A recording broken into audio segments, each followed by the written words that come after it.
Welcome everybody to my review of Fastlane 2021, the first pay-per-view streaming live on Peacock and the last pay-per-view to stream on the WWE Network. Rest in peace, WWE Network. This is the last time I'll be seeing you because come WrestleMania, we'll be all on Peacock, whether we want to or not. So, was Fastlane a good pay-per-view to send off the WWE Network and a good way to start our journey in Peacock? Well, it was an interesting pay-per-view to say the least. Coming into the pay-per-view, I was not excited at all. I could have cared less for a lot of the stuff in here. But, yeah, it's an interesting pay-per-view. Important note, I did not watch the kickoff, but Ali did fight Riddle for the U.S. title. Riddle did retain the title, and Retribution broke up. That was the kickoff. The first official match of the night, not counting the kickoff, was Nia Jax, Shayna Baszler defending their tag team titles against Sasha Banks and Bianca Belair. And my God, was this match not very good. Like, the match didn't even click for me. At no point did I feel invested in the match. Why is Reginald with Shayna and Nia? I'm going to keep questioning that.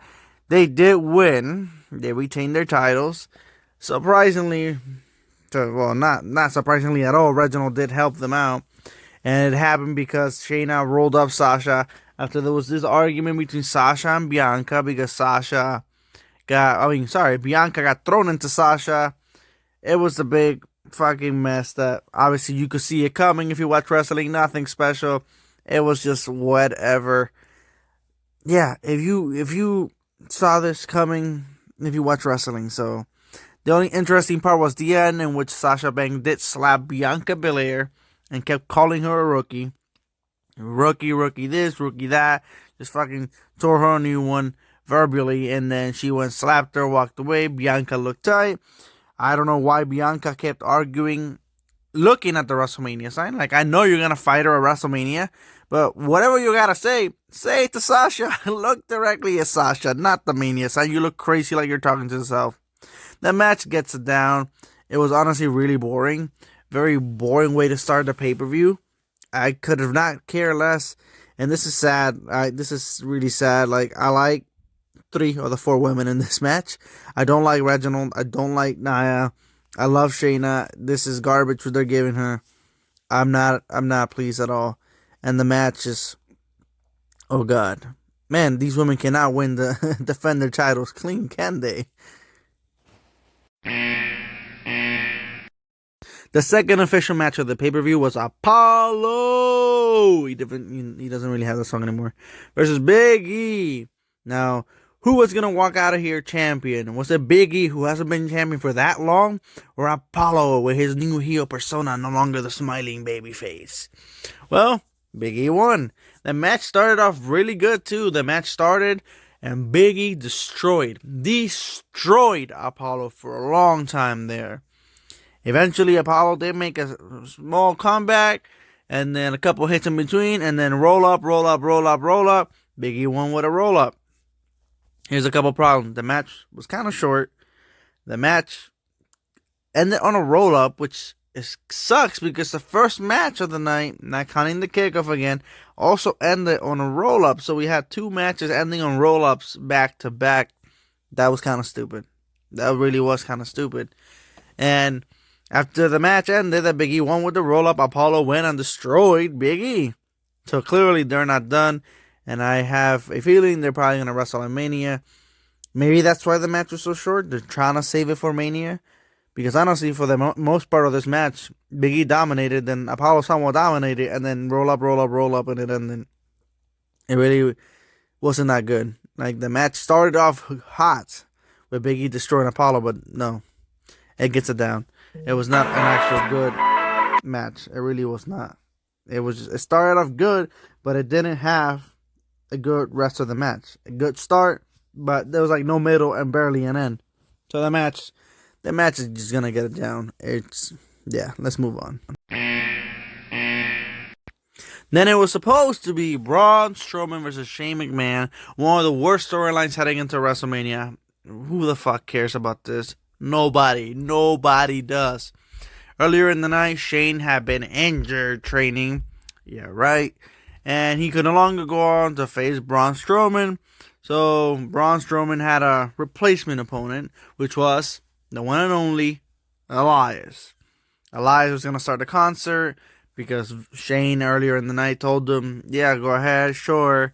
And maybe you could do a concert at Mania because Elias kept insisting that he wants to perform at Mania. And as soon as Elias was going to start, Shane, it's a you're going to be my replacement. You're going to fight Braun. So we didn't get an Elias concert, which was a damn shame because those are always funny as hell. So what we got was Braun Strowman versus Elias, in which Braun Strowman just destroyed Elias. Like, when I mean destroyed, I mean he threw him around like a rag doll. Pretty much. Elias had very little offense, and when he did have the offense, it was thanks to his Jackson Raider, whatever his name is. Not 100% sure what his name is. And yeah, the little offense he got was because of him, but it was still almost nothing to stop Braun. Braun just destroyed him. Another forgettable match. It gets down. What was the point of this? This whole feud has been terrible. Elias did not deserve to get treated like this either. Like, I really do like Elias, and oh my god, like, I don't care about Braun anymore. I've come to that conclusion. I don't care about Braun. I don't care about this feud with Shane. Just stop. End it. It's over. Se acabó. Please. Let's just move on. The match gets a down. Third down in a row. And this is where the night kind of turned around. After a terrible 3-match opener. Not counting the kickoff because I did not watch it. But whether that was good or not, I don't know. After a 3-match terrible opener for the pay-per-view. The pay-per-view somewhat turned around because Shinsuke Nakamura versus Seth Rollins was an amazing, fantastic, great, technical, back and forth wrestling match. It was just fantastic. This match was fire. This match was great. I need more Shinsuke versus Seth Rollins. I need this to be a feud. Please, at some point, you have to. This match was great. And honestly, it was great with moves I've never even seen before. They pulled the best out of each other. New moves, new everything. The chemistry was here. This was a fantastic match. Like, the whole Cesaro Rollins thing has been great. It's been good to push Cesaro. That's what it's all leading up to. But this match, we need more of this. Maybe after Rollins is done with Cesaro, he can go on to Shinsuke. Because honestly, this was just fantastic. It was a great wrestling match. And you should really check this out. And from here on, the pay-per-view did go on to turn on for the better. Because it was just hot garbage early on. But the pay-per-view somewhat turned around here. And this was the beginning of that. Because this match was fantastic. It gets a very, very high thumbs up. Honestly, it barely missed it on being heavy metal horns. Barely missed that. It gets a very high thumbs up from me. Now, where Shinsuke and Shinsuke and Seth Rollins had an amazing technical actual wrestling match. Sheamus and Drew McIntyre killed it when it came to having a brawl, a fight, no holds bar, anything goes. These guys just broke the announcer table, candlesticks, chairs all over the arena. At one point, Drew just threw Sheamus and threw the little things where we see our faces on the Thunderdome.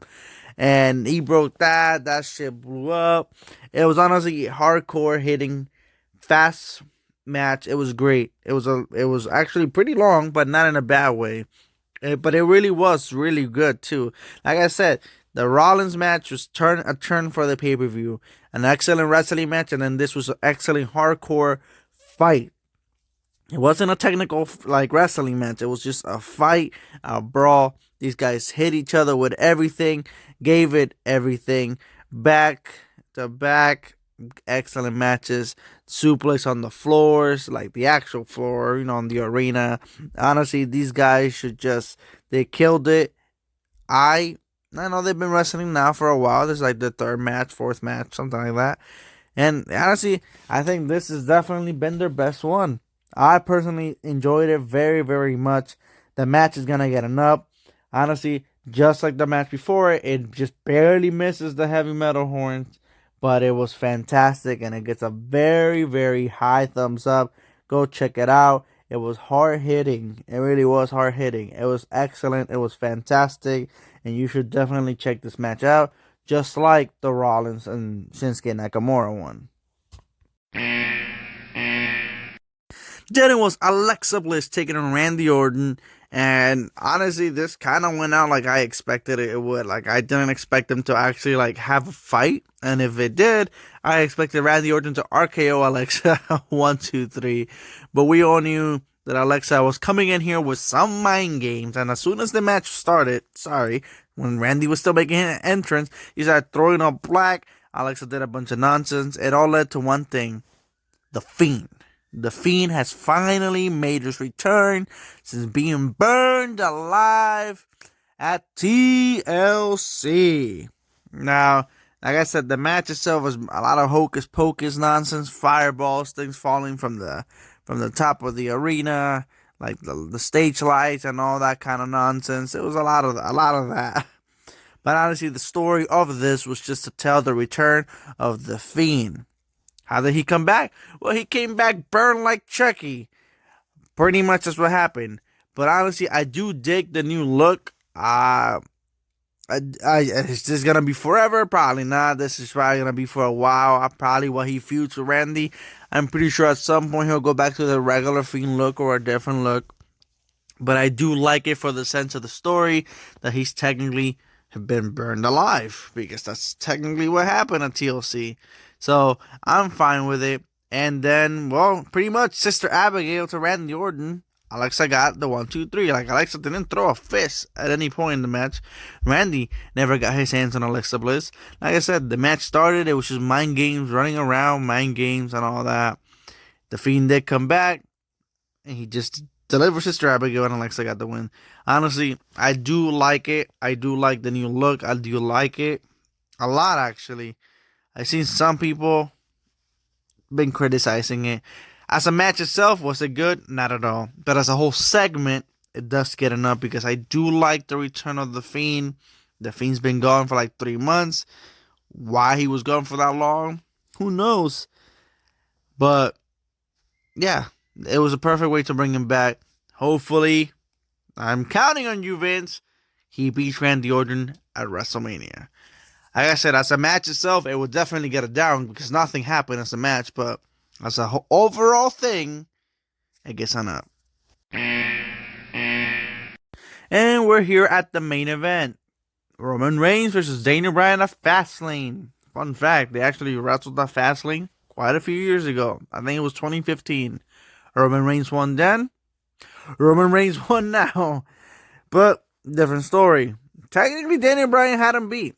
This was a very good back and forth match. Daniel Bryan did tease Roman a lot, played with him a lot mentally, and to try to get the best of him. And for the most part, it worked. Honestly, Daniel Bryan had this match won because Roman did something he's never done.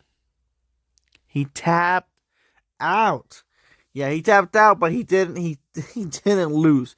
So at one point in the match, referee got taken out by Bryan's running knee.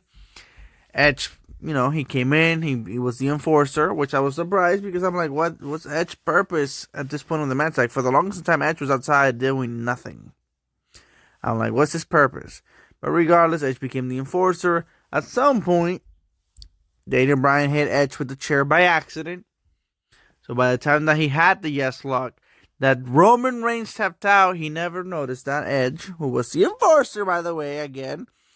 Instead, he decided to attack both of them with the steel chair, costing Daniel Bryan the victory.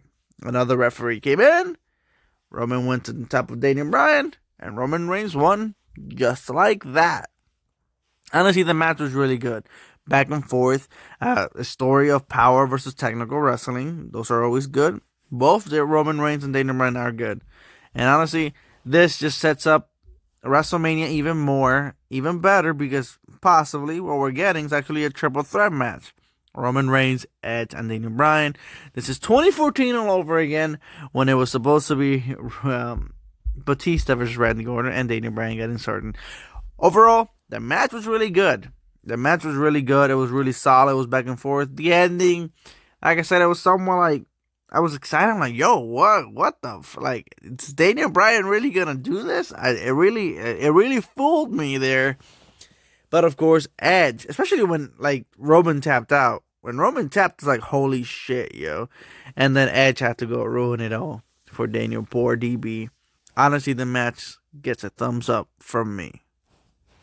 So overall, how was Fastlane? How was the WWE Network's final pay-per-view and the Peacock's first pay-per-view? Well, honestly, it was in the middle. The problem is the first half of the show was complete dog shit. The first 3 matches, not counting the kickoff, was just bad. They weren't good. They weren't interesting. They weren't entertaining. So if anything, the pay-per-view was in the middle because of his second half. Seth Rollins versus Shinsuke Nakamura, excellent. Sheamus versus Drew McIntyre, excellent. Roman Reigns versus Daniel Bryan, excellent. Now again, the Alexa Randy thing, as a match, it really wasn't good. But to have seen Bray Wyatt return, have the Fiend persona come back, it worked out perfectly. And honestly, him being back is very good. I do like his new design. Some people seem not to like it. I personally do like it. It makes sense from a story perspective for him to have a burn mask and all that. So I'm honestly excited to see what's next. The pay-per-view was in the middle, though. It gets saved by its second half. This has been Brian Redgrave and my review of WWE Fastlane 2021. Like the video, share the video, subscribe if you haven't.